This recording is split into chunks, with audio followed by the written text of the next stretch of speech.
Welcome sa Durs 2.0. Fresh at nagbabagang happenings bang hanap mo? Mga padabarkads man yan o mga trending topics? Pwes, sagutin natin yan. Kaya naman isubscribe nyo na ang ating channel para sa mga nagbabagang balita everyday.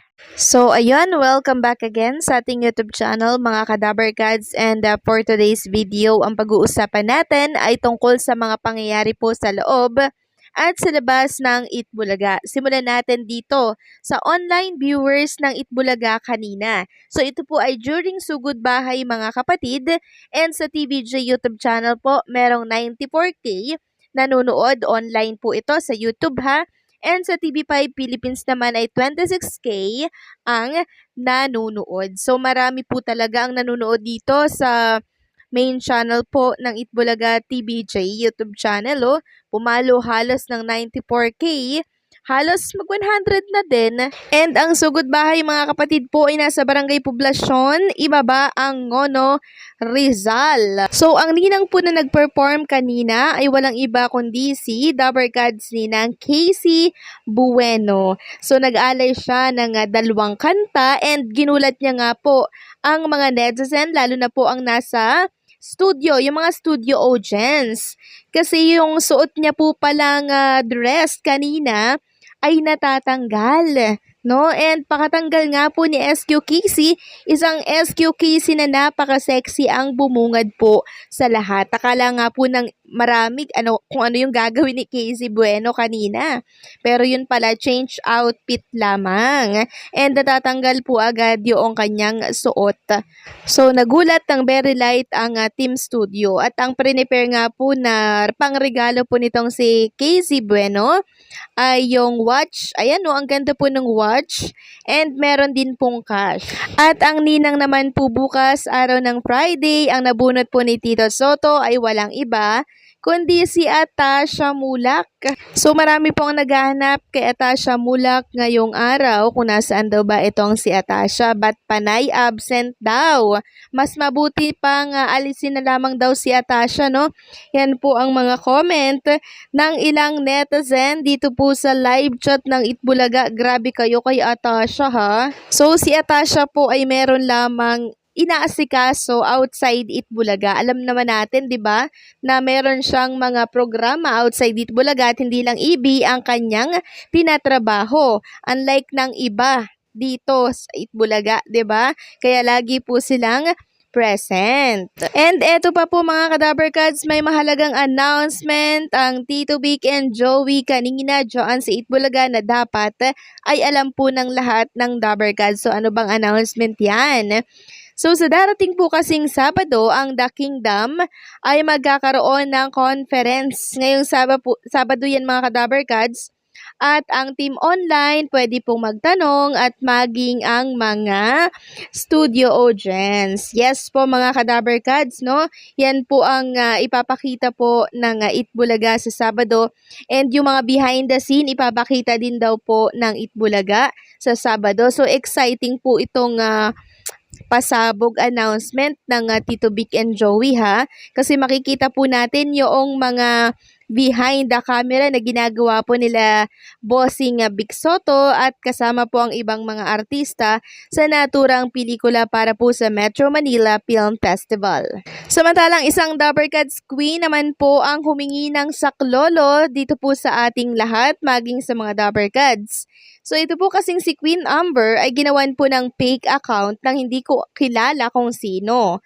So sabi po ni Queen Amber Torres, Instagram, Facebook story niya po ito kahapon pa, na screenshot ko lang. And ngayon ko lang na ulit na alala na kailangan ko palang sabihin to sa inyo. Sabi dito ni Queen Amber, fake account, hello po mga Dabarkads. Makikisuyo po na pakimas report ang account na to. So ayan po yung account. Queen Amber Torres, Baby Amber, 11 friends, handled by Mommy Angela and Daddy Ronilo. So, may paganyan pa kasi, handled by, ibig sabihin, parang kiniklaim ng account na to na ito yung legit na account nitong si Queen Amber, pero fake account pala yun. So, hindi natin alam kung ano po ang motibo ng naturang account. Ang account lamang na alam ko na account po ni Queen Amber ay itong Queen Amber Torres na merong 30 plus na followers na po ito mga Kadabar Gods. So, yan po yung ating ipapalo. Wag yung fake. Okay? Doon tayo sa lehitimo. So, saklolohan po natin si Queen Amber na pakireport na lang po ng naturang account. Okay? Para hindi na po siya makabiktima ng iba pang mga Dabber Gods. Samantalang pag-usapan naman natin ang tungkol dito sa isang noontime show na i-renew na raw. Sure raw na i-renew na. Ayon kasi dito sa write-ups ng Filipino Star ngayon, narinig ko na sure na di umano, narinig na sure tapos di umano, ang pagre-renew ng contract ng It's Showtime sa GMA7 for another year. Pero baka magkaroon pa di umano ng mga pag-uusap kung kailan magaganap ang renewal. Magandang balita actually kung totoong magaganap na ulit ang renewal at this point. In time raw kasi talaga ay malabo pang makabalik ang tape sa pagpuproduce dahil kailangan muna nitong magbayad ng mga naiwang utang sa GMA. So ayan po, malabo pang makabalik itong Tape Inc. para po mag-produce ng kanilang programa dito po sa GMA Network dahil malaki-laki pa raw di umano ang naiwang utang nito at hindi ganon kabilis silang magbayad eh. Parang papatsi-patsi ata yung pagbayad nila. So marami pa yung natira. Kaya hindi pa muna pwede silang bumalik. Kailangan muna nilang makompleto yung utang na di umano ay 800 million daw. No, di ko naman sure kung 800 million nga yan. Pero hindi pa nga daw po kompleto. Samantalang isang pelikula naman po ng isang host ng Noontime para po sa MMFF or Metro Manila Film Festival ang nanganganib dahil dito sa isyung viral ngayon.